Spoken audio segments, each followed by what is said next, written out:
Length of vector find out करते हैं तो ए बी इक्वल टू होगा बी माइनस ए। अगर यहाँ पे लिखा हो जाएगा ए डी तो हम डी माइनस ए, जो भी लिखा जाएगा हम सेकंड में से माइनस करेंगे फर्स्ट को। अब बी वेक्टर लिखा 7i minus 9j value put की। अब यहाँ पे देखें बी की वैल्यू डाली 7i प्लस 9j माइनस ए की वैल्यू डाली माइनस 3i प्लस 5j, ठीक है, माइनस में मल्टीप्लाई करवा दिया और आई वालों को प्लस कर दी, जे वालों को प्लस कर दी, ए बी वेक्टर आ गया। अब ए बी वेक्टर आ गया, अब इस ए बी का यूनिट वेक्टर फाइंड आउट करना है। तो ए बी का यूनिट वेक्टर इक्वल टू क्या हो गया, ए बी यूनिट वेक्टर। मैंने क्या कहा था, यूनिट वेक्टर का फॉर्मूला होता है जो वेक्टर का नाम होगा वो यहाँ पे लिखेंगे। ए बी नाम है तो ए बी लिखेंगे, A B unit vector equal to A B vector divide by A B का मैग्नीट्यूड। तो आपने ये खुद फाइंड आउट करना है, ए बी वेक्टर लिखना है, फिर नीचे ए बी का मैग्नीट्यूड, दोनों तरफ मैग्नीट्यूड डालना है, फाइंड करना है। ये देख लें, ये आपने खुद अटैम्प्ट करना है, ठीक है। ए बी यूनिट वेक्टर आपके पास ये आ जाएगा। Hints question number 7, find the component of vector p1 p2 p1 p2 vector find out करेंगे पहले और फिर उसके हमने कंपोनेंट बताने क्या होंगे, ठीक है। तो हमें दो वेक्टर ऑलरेडी दिए हैं p1 और p2, ठीक है। ये वाला पार्ट आप खुद करें, मैं पार्ट 2 करवाती हूँ। देख लें p1 0 0 0 0 0 है, ठीक है, और p2 -2 5 1 है। p1 ये लिखा, p2 ये लिखा, इसको वेक्टर फॉर्म में लिखते हैं, ऑर्डर पेयर की फॉर्म में हम वेक्टर फॉर्म में लिखते हैं। 0i हो जाएगा प्लस 0j प्लस 0k और -2i प्लस 5 सा प्लस है प्लस 5j, 1 सा प्लस है प्लस 1k आ जाएगा, ठीक है। अब p1 p2 vector find out करना है तो वो किसकी इक्वल होगा, मैंने बताया जैसे A B vector b minus A, तो यहाँ पे p1 p2 माइनस p1 हो जाएगा, ठीक है। p2 की वैल्यू डालते हैं, ये डाली, माइनस p1 की वैल्यू डाली, माइनस को अंदर एक से मल्टीप्लाई करवाया, आई वाले आपस में प्लस हो गए, जे वाले आपस में प्लस हो गए, ठीक है। अब आपके पास वेक्टर आ गया p1 और p2, ठीक है। अब इनके कंपोनेंट्स ये देखिए -2 5 और 1 आ गया, ये मैंने आगे अलग से लिखे हैं। Hints components of p1 p2 और x का कंपोनेंट -2, y का कंपोनेंट 5 और z का कंपोनेंट 1, ठीक है। इस तरह से बाकी पार्ट भी आपने खुद अटैम्प्ट करना। छठा क्वेश्चन रह गया था, छठा क्वेश्चन देखें, if ABCD is parallelogram, ABCD हमारे पास पैरेललोग्राम है सही दैट, जैसे कि हमारे पास coordinates of the vertices ABC are respectively given, हमें गिवन है, ठीक है। ये देखें कोऑर्डिनेट्स A और B और C गिवन है। Find the coordinate of the vertex D, हमने D कोऑर्डिनेट फाइंड आउट करना है, हमें गिवन नहीं है। वी हैव टू फाइंड, हमने फाइंड करना है D ऑफ XY, यानी कि हमने चौथा कोऑर्डिनेट फाइंड आउट करना है। ये देखें A B और C का नाम दे दिया, पैरेललोग्राम मैंने ड्रा कर दिया, parallelogram opposite sides are parallel, ठीक है। ये पैरेलल आपस में और ये दो पैरेलल आपस में, और D को यहाँ पे X और Y का नाम दिया है। देखें ABCD बाकी कोऑर्डिनेट गिवन है, D नहीं है तो मैंने इसको XY का नाम दे दिया, ठीक है। एज ABCD इज पैरेललोग्राम, जैसे कि पैरेललोग्राम है तो इसका डेफिनेशन क्या है कि अपोजिट साइड्स आर पैरेलल, तो हमने क्या किया, जो साइड जो वर्टेक्स गिवन नहीं है उसकी साइड ले रहे हैं। पैरेललोग्राम की डेफिनेशन के मुताबिक AD और BC को मैंने आपस में पैरेलल ले लिया, आप इन दो को भी ले सकती हैं, ठीक है। अब यहाँ पे देखें AD हो जाएगा D माइनस A और BC C माइनस B हो जाएगा, ठीक है।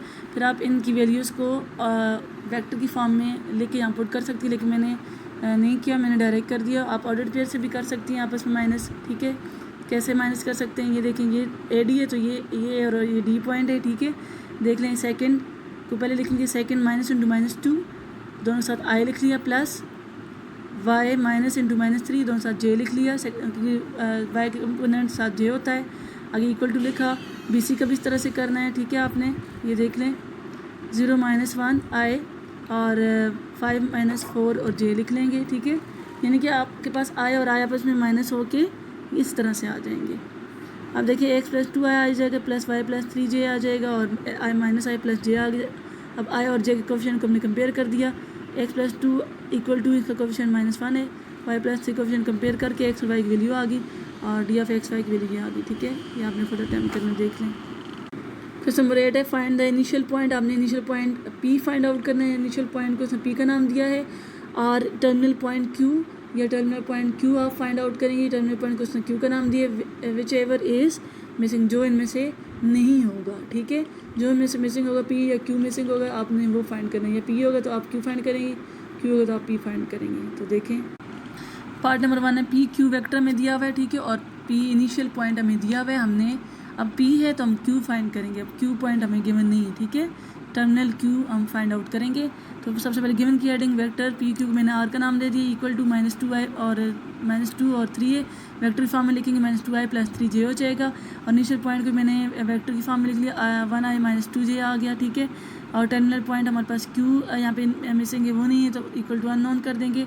अब एज वी नो दैट हमारे पास as we know that formula हमारे पास होता है initial point equal to R vector into terminal point Q, ठीक है। आर क्यू किसकी इक्वल हो जाएगा, क्यू माइनस आर की इक्वल हो जाएगा, ठीक है। अब यहाँ पे हमने किसकी वैल्यू फाइंड करनी है, टर्मिनल क्यू की वैल्यू फाइंड करनी है, पी तो हमें गिवन है, ठीक है। तो क्यू को इस तरफ ही छोड़ते हैं, आर को इस तरफ ले जाएंगे, प्लस आर हो जाएगा। पुटिंग वैल्यूज़ पी और आर की वैल्यू डालते हैं। पी की वैल्यू क्या है हमारे पास, 1i माइनस 2j है, और आर की वैल्यू क्या है, माइनस 2i प्लस 3j, वो डाली, ठीक है। और आई वाला आपस में प्लस माइनस, जे वाला आपस में प्लस माइनस, क्यू वेक्टर आ गया। इस टर्मिनल क्यू पॉइंट, अब इसको ये हमारे पास वेक्टर की फॉर्म में, पॉइंट की फॉर्म में कैसे लिखेंगे, आई और जे को हटा देंगे और जेड पेयर की फॉर्म में लिख लेंगे, -1 इसका कोएफिशिएंट -1 है, इसका कोएफिशिएंट 1 है, ठीक है। तो अब बी चौथा पार्ट देखें, पार्ट नंबर 4 देखें, वेक्टर इन स्पेस है और ये ऊपर वाला वेक्टर, ये 2 डायमेंशनल था, वेक्टर इन प्लेन था पहला पार्ट, ठीक है। पार्ट नंबर 4 देखें, पी क्यू वेक्टर गिवन है उसी तरह से, यहाँ वहाँ पे इनिशियल पी वेक्टर गिवन था, यहाँ पे हमारे पास क्या है, टर्मिनल क्यू गिवन है। अब क्या मिसेंगे, क्या चीज़ यहाँ पे नहीं है, यहाँ पे इनिशियल पी वेक्टर नहीं है, ठीक है। तो वेक्टर पी क्यू लिया उसी तरह से, उसको मैंने वेक्टर की फॉर्म में लिखा 2i minus 3j minus 4k, ठीक है। फिर टर्मिनल पॉइंट लिया ये क्यू और इसको वेक्टर की फॉर्म में लिखा, तो 3i माइनस 1j हो जाएगा प्लस 4k हो जाएगा, ठीक है। वेक्टर की फॉर्म में लिखा। Find initial point P find out करना है, नो दैट, जिससे हमें पता है कि इनिशियल पॉइंट इक्वल टू क्या होता है, vector R into Q terminal point. अब आर क्यू क्या होता है, क्यू माइनस आर होता है, तो हमने इनिशियल पॉइंट पी फाइंड करना है, तो यहाँ पे क्यू की वैल्यू डाल दें, माइनस आर वेक्टर की वैल्यू डाल दें, माइनस को मल्टीप्लाई करवा दें, आया अब इसमें प्लस माइनस कर दें, जे वालों का आपस में प्लस माइनस कर दिया, के वालों का आपस में प्लस माइनस कर दिया, initial point initial vector P आ गया, हेंस इनिशियल पॉइंट। अब इसको पॉइंट की फॉर्म में कैसे लिखेंगे, आई जे के नहीं लिखेंगे, सिर्फ इनके कंपोनेंट 1 2 3 1 2 8 लिख लिया, ठीक है। तो हेंस हमारे पास इनिशियल पॉइंट ये आ गया जो हमने फाइंड करना था। जो मिसिंग होगा हम वो फाइंड आउट करेंगे। तो पार्ट देखें, पार्ट 1 और 3 में क्या नहीं है, पार्ट 1 और 3 में क्या नहीं है, क्यू टर्मिनल नहीं है, इनिशियल गिवन है। और पार्ट 2 और 4 में क्या नहीं है, क्यू गिवन है, टर्मिनल गिवन है, इनिशियल आपने फाइंड आउट करना है, ठीक है।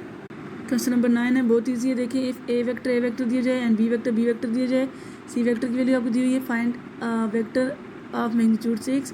आपने वेक्टर फाइंड करना है जिसका मैग्नीट्यूड 6 होगा, which is parallel to vector, जो इस वेक्टर के क्या होगा, पैरेलल होगा, ठीक है। तो सबसे पहले गिवन दैट हमें क्या गिवन है, 2a माइनस बी और प्लस 3c, हमारे पास ये वेक्टर गिवन है, ठीक है।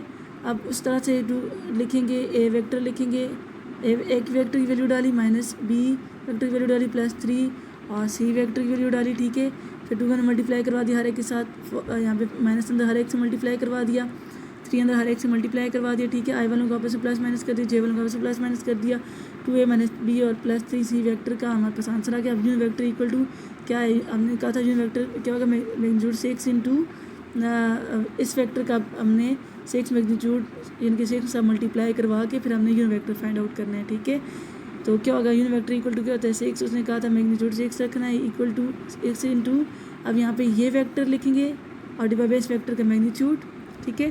तो इसका मैग्नीट्यूड क्या होगा, इसका मैग्नीट्यूड होगा √1 का स्क्वायर माइनस 2 का स्क्वायर और प्लस 2 का स्क्वायर, ठीक है। और फिर आपने 6 को अंदर ऊपर हर एक से मल्टीप्लाई करवा दिया और डिनोमिनेटर में 3 आ गया, अंदर हर एक के नीचे अलग अलग मल्टीप्लाई डिवाइड करवा देंगे और काट देंगे, यूनिट वेक्टर आ जाएगा 6 मैग्नीट्यूड के साथ। ये क्वेश्चन नंबर 10 करते हैं, find the position vector of a point R point का अपने पोजीशन वेक्टर फाइंड आउट करना है, ठीक है। वी डिवाइड द लाइन, जो लाइन को डिवाइड कर रहे हैं, यानी कि ये आर हमारे पास मिड में लाई कर रहे हैं, ठीक है।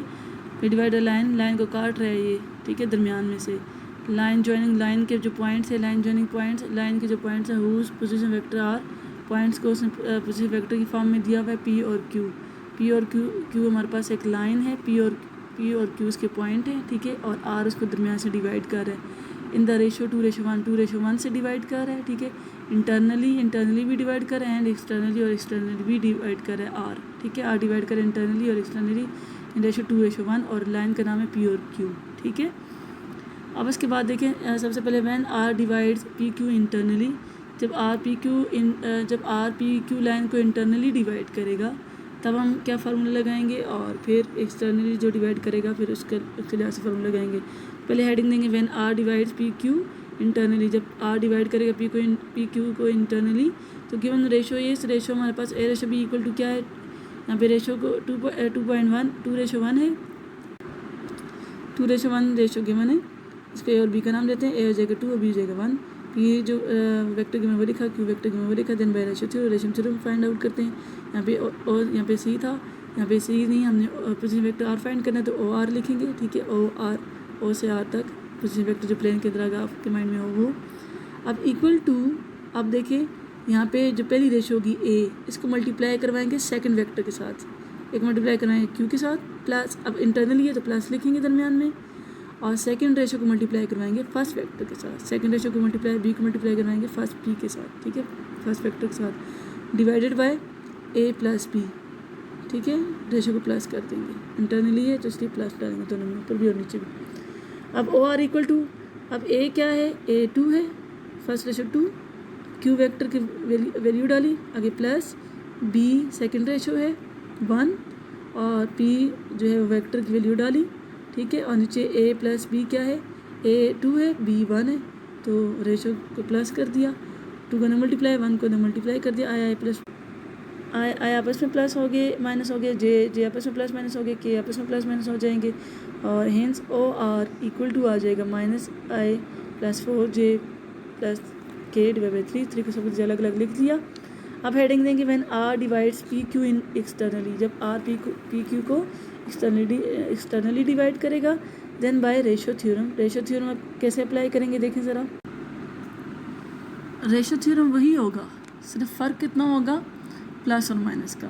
इंटरनली होगा तो दरमियान में ऊपर और नीचे हम प्लस प्लस डालेंगे, एक्सटर्नली है यहाँ पे तो उसी तरह से फर्स्ट रेशो को मल्टीप्लाई करवाएंगे सेकंड वेक्टर के साथ, और एक्सटर्नली है तो माइनस माइनस डालेंगे, ठीक है, और सेकंड रेशो को मल्टीप्लाई करवाएंगे फर्स्ट वेक्टर के साथ, और divide by A plus B था वहाँ पे ए माइनस बी हो जाएगा। बस फ़र्क कितना है, हम एक्सटर्नली में माइनस माइनस आ जाएगा, बाकी फार्मूला वही होगा, ठीक है, और इंटरनली में प्लस प्लस आ जाएगा। अब पुटिंग वैल्यूज़ पुट की, इन सब आ रहा आपके पास ये आ गया, ठीक है। 2 को मल्टीप्लाई करवा दिया, ए की जगह 1 रेशो था, 2 - 1 रेशो हो जाएगी, ठीक है। इस तरह से आपने करना है। क्वेश्चन नंबर 11 करते हैं।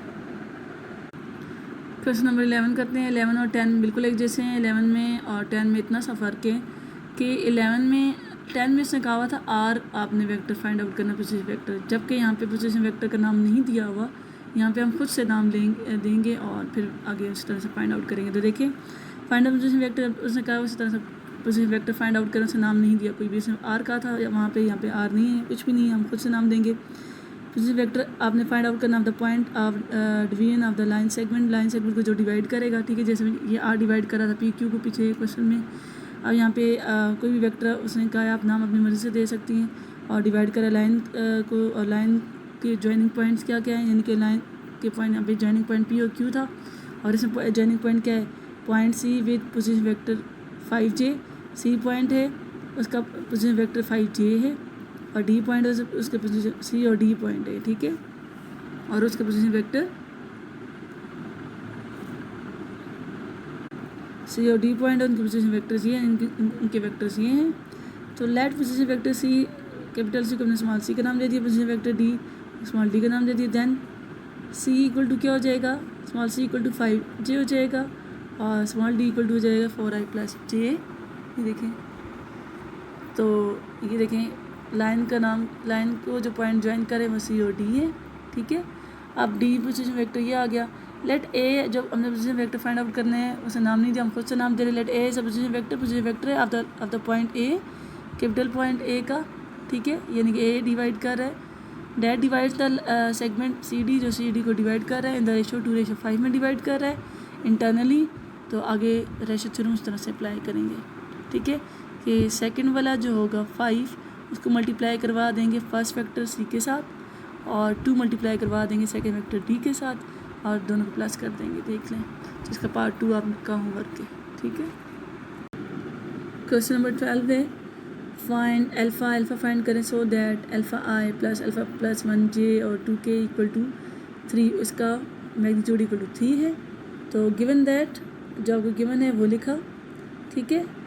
अब मैग्नीट्यूड हमारे पास किस इक्वल होता है, अंडर रूट ऑफ, मैग्नीट्यूड को फाइंड आउट करते हैं, मैग्नीट्यूड हटेगा, अंडर रूट डालेंगे, इनके कंपोनेंट का स्क्वायर कर दिया, अल्फ़ा का स्क्वायर कर दिया, यहाँ पे अल्फ़ा प्लस 1 का स्क्वायर कर दिया और यहाँ पे 2 का स्क्वायर कर दिया। देखिए अल्फ़ा का स्क्वायर, अल्फ़ा प्लस 1 का स्क्वायर और 2 का स्क्वायर इक्वल टू 3 आ गया। अब स्क्वेयरिंग बोथ साइड करें, स्क्वेयरिंग बोथ साइड कर दिया। अंदर alpha plus 1 A plus B whole का स्क्वायर फार्मूला खुला था वो खोल दिया, अल्फ़ा का square plus 2 alpha plus 1 plus 4 equal to 3 9 हो जाएगा। और सारी टर्म्स को एक जगह पे ले आए और फिर 5 में से 5 चलो गई -4 आ गया। सब में से अल्फ़ा 2 कामन आ रहा है, 2 कामन ले लिया। अल्फ़ा का square plus alpha minus 2 mid term breaking method करें या क्वाड्रेटिक फार्मूला लगाएं, आपकी मर्जी। मैंने मिड टर्म ब्रेकिंग मेथड की है तो अल्फ़ा की 2 वैल्यूज़ आ जाएगी -2 और 1, हिंस अल्फ़ा की वैल्यूज़ आ गई। बुक में आंसर गलत है। क्वेश्चन नंबर 13 है,